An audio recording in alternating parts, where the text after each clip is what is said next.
Steal it. Yeah. Honestly, yeah. I'm gonna steal it. For real. Where's the cameras? Where's the camera? I'm gonna log it in. There's no way there's cameras. Just right here. There you go. Oh, I was joking. I was joking.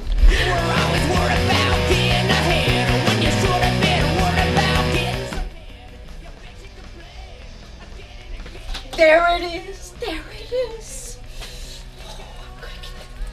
Oh, hello. Haha, yes. No, I was not stealing the story of a junkie. No, I was not. It's a great movie, though. It just came out in 4K, I believe, on Troma now. But this is actually a wonderful movie. By the way, I'm Debbie Rochon, and I'm in a whole bunch of these movies. And I've known Troma since 1992. Great documentary with a little bit of story thrown in, but I'm telling you, if this doesn't keep you off of heroin, I do not know what will. It is the most grungy. I think it was shot in 85.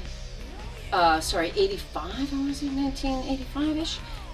It is so brutal and honest. And it's basically a documentary of a guy who wanted to be an actor. He was in a band, but he got the H bug and just his whole life destroyed, and just lived his whole life chasing the dragon.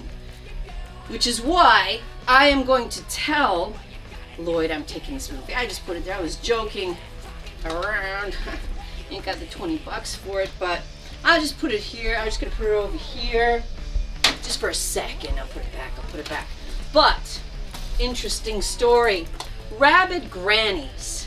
Okay, this is a good one because I told Lloyd a long time ago that one day, keep the rights, because one day I want to be in the remake of Rabid Grannies. Please, Lloyd!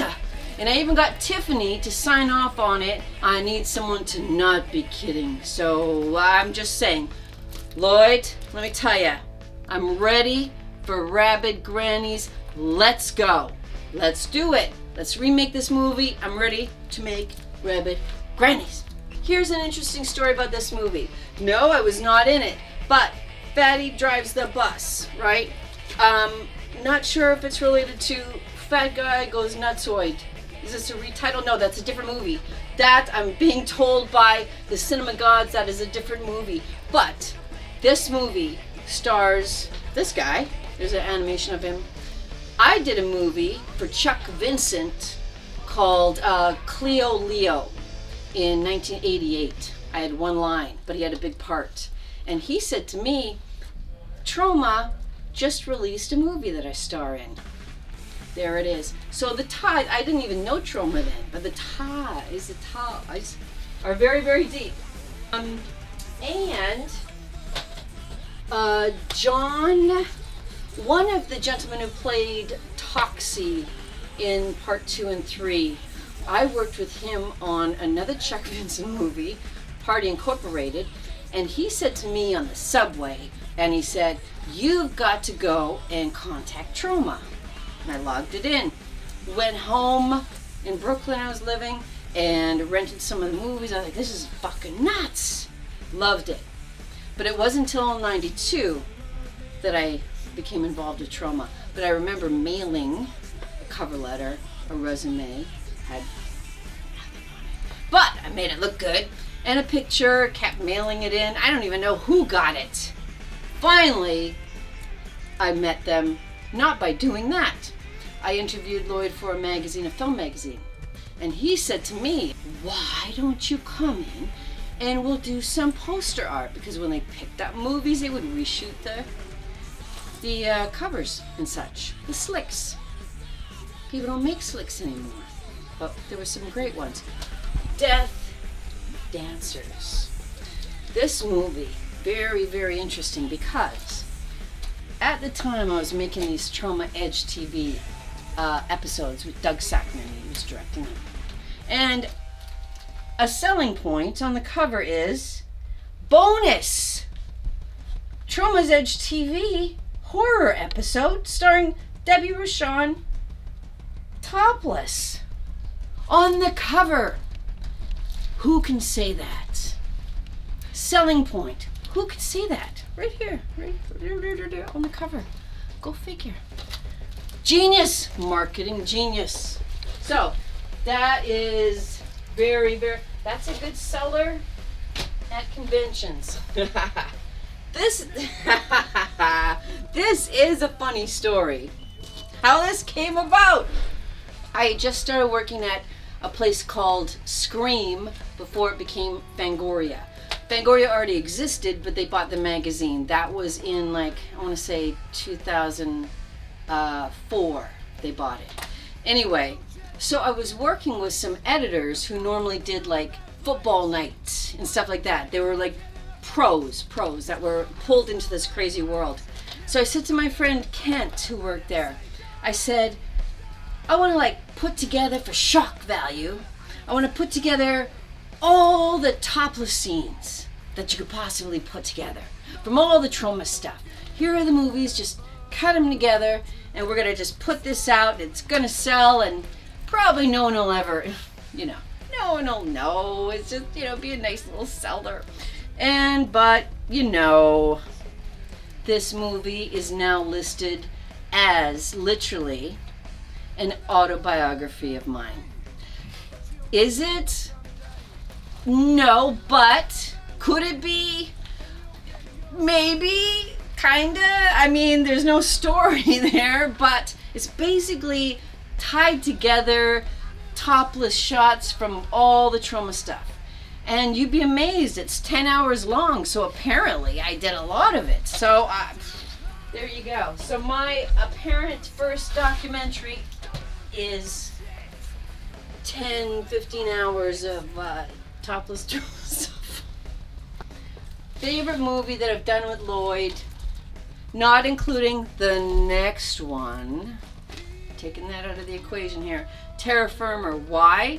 Because pound for pound, moment for moment, it has got one funny gag after another. It's just non-stop. And it has some of the coolest people in the underground scene in New York City, like the lead singer from the Lunatics, one of the leads in the Toilet Boys band, a famous drag king that had just appeared prior to shooting this in John Waters' Pecker.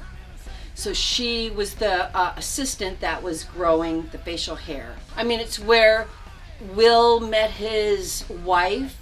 They're not together now, but they were together for decades.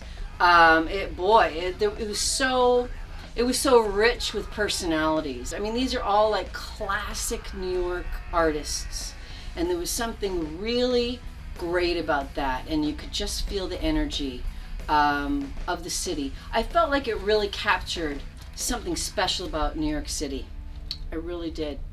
And that's a big part of it. And the writing was tight. I think the jokes were good. It was the first Trentega movie with Troma. I remember when we were rehearsing for this, we were rehearsing on a rooftop in Hell's Kitchen. So on a tar in the summer. It was hot. It was really hot. But literally, Will was rehearsing us on a rooftop. And that was awesome. Whereas in Tromeo and Juliet, we rehearsed in Times Square. They had a little room rented just for rehearsals. And the interesting thing about that was, God bless James Gunn. Because when I was there with Jane Jensen, it was just the three of us who were rehearsing the scenes. Because everything had to be really, really rehearsed. And when we were doing it, he said, okay, so get topless, and then we'll do it like we're going to do it. And I said, you're going to have to trust me. I'm not going to do that because I'm not comfortable. There's no film crew and stuff. You know what I mean? It had a weird sense of too intimate. So James Gunn said to me, don't worry about it. You don't have to. Didn't have to say that. So I thank him greatly to this day. I appreciated that. And like a trooper, I did it. More material for, wait for it, the documentary on my life. we got more material for it. And guess what? The movie coming up also gives more material for part 2. The power of positive murder. It's gonna be a big part of part 2. Yes, we're gonna do a part 2. But first, we're gonna do Rabid Grannies, because we'll have a whole bunch of it in there. Big saggy grannies. Awesome. Well, there's all kinds of good movies at Troma in the vault and other places besides here. Once you see a Lloyd movie, I have a really hard time comparing other movies to that. It's not that that's the only thing I like. I like many, many things. But it's just really hard to compare, witchcraft or, video vixens or any of these things when you have a Lloyd movie, which basically is traditionally like a Mad magazine.